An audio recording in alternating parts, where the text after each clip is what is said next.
La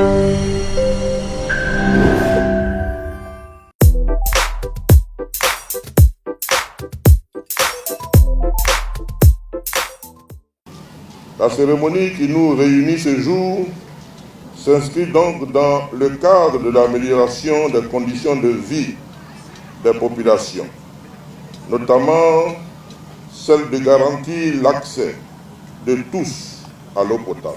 Les travaux que nous lançons aujourd'hui permettront de régler les problèmes d'eau potable des localités de Kossimouan, Bago, Guébon 1, Guébon 2 et Nonpagon. Au fil des années, l'approvisionnement en eau potable de ces localités a été ralenti ou interrompu, soit pour vétusté du système, soit pour panne récurrente.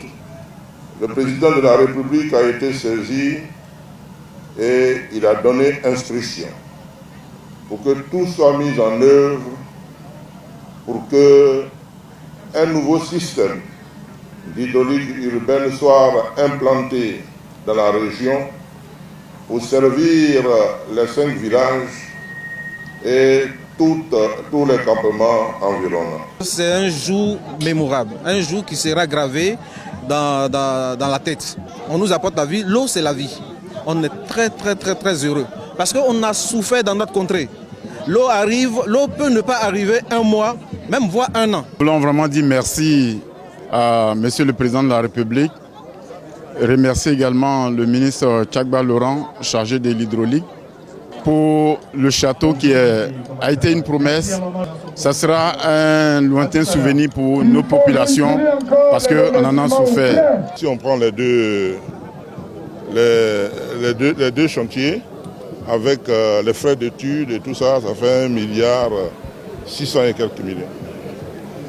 Parce que, vous savez, le président de la République est très sensible au problème de déficit en eau potable des populations, surtout que nous sommes en zone urbaine. Et en zone urbaine, quelquefois, il n'existe même pas de marigots. Parce qu'à l'intérieur du pays, quand il n'y a pas de l'eau, il y a les marigots, il y a les puits, mais en zone urbaine, de plus en plus, il n'y a même pas de marigots. Et quand il y a de l'eau qui vient à manquer, c'est dramatique. Voilà. Donc, la région de Songon est une région qui est déficitaire en eau depuis des années. Et lorsque nous avons fait ce rapport au président de la République, le président nous a instruit de pouvoir, comme on le fait dans les autres localités, de prendre les dispositions pour que ces problèmes-là soient adressés. Et c'est ce que nous sommes venus faire aujourd'hui. Nous avons voulu faire d'une pierre deux coups en faisant Kossimouan, c'est disons Songon Nord, et nous avons fait cet après-midi Songon Sud. Voilà. Avec ces deux projets, nous résorbons le déficit jusqu'en 2032. C'est-à-dire on sécurise Songon Nord, on sécurise Songon Sud jusqu'à 2032.